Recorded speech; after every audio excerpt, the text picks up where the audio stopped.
काय ऐकली कधी तुम्ही ही कथा सात बेटांची? ह्या भूमीला साथ लाभली दर्याच्या लाटांची. कोणी म्हणे माया नगरी, कोणी मुंबाई माता. इतिहासातून चला उलगडू आजही विस्मय गाथा. ही कहाणी अज्ञात मुंबईची. श्रोतेहो नमस्कार. प्रसारित करत आहोत अज्ञात मुंबई या पुस्तकाचं क्रमशः वाचन. लेखक नितीन साळुंखे, वाचक स्वर ओमकार गोवर्धन आणि केतकी थत्ते, संकल्पना शैलेश माळोदे आणि सादरकर्त्या ज्योत्स्ना केतकर. आज ऐकूया माहीमच्या कॉजवेच्या गोष्टीचा दुसरा भाग. मुंबईला साष्टीशी जोडणाऱ्या डंकन कॉजवेमुळं साष्टीतल्या पूर्व बाजूच्या उपनगरांची वाढ होत असतानाच पश्चिम किनारपट्टीच्या आघाडीवर मात्र अजूनही शांतता होती. वांद्रे चिमुकलं खेडं होतं. खार, सांताक्रूज, पार्ले ही आत्ताची तालेवार ठिकाणं तेव्हा गावठाणं होती. अंधेरी तर जंगलानं वेढलेलं होतं आणि बोरिवली दहिसर तर कुणाच्या खिसगणतीतही नव्हतं. माहीम हे मुंबई शहराच्या हद्दीतलं शेवटचं गाव, तर वांद्रे हे साष्टीतलं पहिलं. पूर्वेकडून वाहात येणाऱ्या मिठी नदीच्या पात्रानं सायन कुर्ल्याप्रमाणेच माहीम वांद्रेही विभागलेलं होतं. मिठी नदीला आपण माहीमची खाडी म्हणूनही ओळखतो. पूर्व बाजू डंकन कॉजवेनं साष्टीशी 30-35 वर्षांपूर्वीच जोडली गेली होती. मात्र पश्चिमेकडच्या माहीम आणि वांद्रे यामधल्या माहीमच्या खाडीवर पूल बांधून माहीम वांद्र्याशी जोडावं असं अद्याप ईस्ट इंडिया कंपनीला वाटलं नव्हतं. माहीम आणि वांद्र्याच्या दरम्यान राहणारे अनेक लोक अनेक कारणांनी एकमेकांशी जोडलेले होते.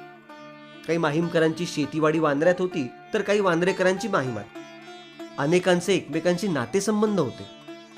वांद्र्याच्या तलावासमोर असणारी जरीमरी माता आणि टेकडीवर असणारी मोतमावली माउंट मेरी वांद्र्याप्रमाणेच माहीमवासियांच्याही श्रद्धेचा विषय होत्या. तर माहीमचं सेंट मायकल चर्च, माहीमचा दर्गा, दर्ग्या शेजारची शीतळा देवी आणि त्या पलीकडची प्रभादेवी अनेक साष्टीकरांच्या श्रद्धेय देवता होत्या. अशा अनेक कारणांमुळे माहीमची खाडी तरीतून पार करून इकडून तिकडे आणि तिकडून इकडे जाणाऱ्या येणाऱ्यांची संख्या फार मोठी होती.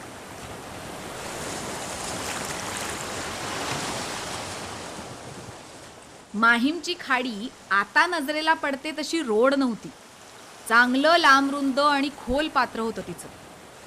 तिचा विस्तार त्या काळात माहीमच्या सेंट मायकल चर्चपर्यंत होता. या पात्रातून जीवावर उदार होऊन केला जाणारा प्रवास सोपा नव्हता. तरीही दोन्ही बाजूचे लोक तो करत असत. एरवीच्या दिवसात कसं तरी निभावत असे, पण पावसाळ्यात मात्र तो प्रवास थेट जीवावरच बेतत असे. दरवर्षीच्या पावसाळ्यात बोटी बुडून आतली माणसं, जनावरं आणि चीज वस्तूंना जलसमाधी मिळण्याच्या काही घटना घडतच असत. दरवर्षी घडणाऱ्या या घटना पाहून मुंबईतल्या काही प्रतिष्ठित लोकांनी ईस्ट इंडिया कंपनीच्या अधिकाऱ्यांना या खाडीवर पूल बांधावा, कॉजवे बांधावा म्हणून साकडं घातलं. सन 1835च्या सुमारास कंपनी पूल बांधायला तयार झाली. आदेश सुटले. रॉयल सर्व्हे विभागानं पुलाच्या नियोजित जागेचा सर्व्हे केला. इंजिनिअरिंग विभागानं पुलाचे आराखडे तयार केले. पुलाच्या बांधकामासाठी येऊ शकणाऱ्या ₹67,000 मात्रच्या खर्चाचं अंदाजपत्रकही मुंबई सरकारसमोर मंजुरीसाठी सादर झालं. परंतु नेमकं त्याच वेळेस कंपनीसमोर शहर विकासाच्या दृष्टीनं इतरही महत्त्वाची आणि अधिक प्राथमिकता असलेली कामं आल्यानं पुलाचा विषय आपोआप बाजूला पडला. अशा वेळी मुंबईतलं वाडिया कुटुंब पुढे आलं. या पुलासाठी येणाऱ्या खर्चातला काही भाग उचलायला ते तयार असल्याचा प्रस्ताव त्यांनी कंपनीला दिला. मात्र वाडियांनी देऊ केलेले पैसे कंपनी सरकारला पुरेसे वाटले नाहीत आणि तोही प्रस्ताव बारगळला. आणखी 2 वर्षांनी म्हणजे सन 1837 मध्ये मुंबईतल्या बानाजी या आणखी एका पारशी कुटुंबानं पुढाकार घेऊन मुंबईतल्या धनवंतांकडून हा पूल बांधण्यासाठी लागणारे पैसे उभारण्याचा प्रयत्न केला. परंतु त्यांना कुणाचाही प्रतिसाद न मिळाल्याने तोही प्रयत्न वाया गेला. साधारण 1840 पर्यंत या कॉजवेच्या बांधकामाचा विषय असा रेंगाळतच राहिला.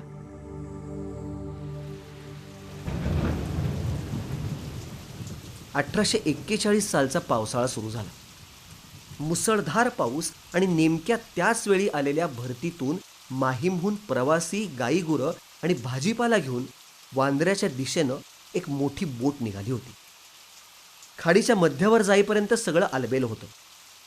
मध्यावर प्रवाहाला जोर होता आणि काय झालं कुणास ठाऊक, ती बोट अचानक गिरक्या घेऊ लागली आणि काही कळायच्या आतच पाण्यात बुडाली.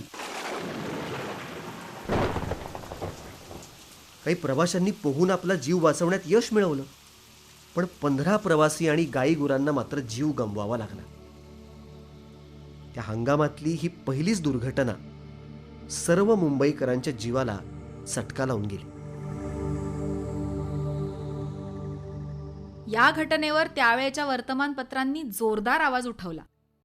प्रतिष्ठित आणि वजनदार लोकांनी कंपनीच्या अधिकाऱ्यांना जाब विचारायला सुरुवात केली. जनतेचा दबाव वाढायला लागल्यावर कंपनीने हालचाल सुरू केली. यंत्रणा नव्याने कामाला लागल्या, पुन्हा सर्वे झाला, नव्यानं आराखडे तयार करण्यात आले, खर्चाचा अंदाज घेण्यात आला.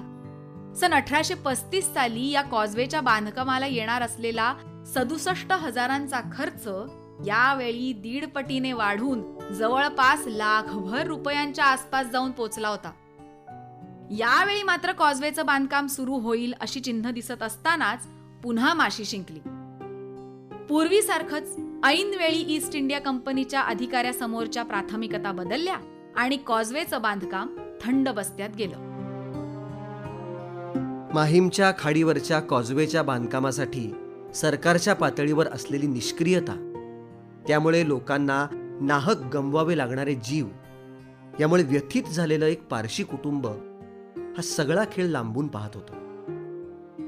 दरवर्षीच्या पावसाळ्यात मिठी नदीत जाणाऱ्या बळींविषयी त्यांनाही कणव होती. पुरेशा निधी अभावी माहीम आणि साष्टीतलं वांद्रे यांना जोडणाऱ्या या पुलाचं बांधकाम करायला कंपनी सरकार असमर्थ असल्याचं त्यांना माहीत होतं. त्याचप्रमाणे यापूर्वी वाडिया आणि बानाजी या 2 पारशी कुटुंबांनी पुलाकरता पैसे जमवण्याचे काही अयशस्वी प्रयत्न केलेले आहेत हे देखील त्यांना माहीत होतं. यावेळी मात्र तसं काही होऊ नये म्हणून त्या पारशी कुटुंबातल्या एका महिलेनं मनाशी काही एक निश्चय केला आणि असा निश्चय करून तिनं कंपनी सरकारशी संपर्क साधला आणि पुलाचा संपूर्ण खर्च सोसण्याची त्यांची तयारी असल्याचं कळवलं. त्या होत्या आवाबाई जमशेदजी जिजीभॉय, अर्थात लेडी जमशेदजी.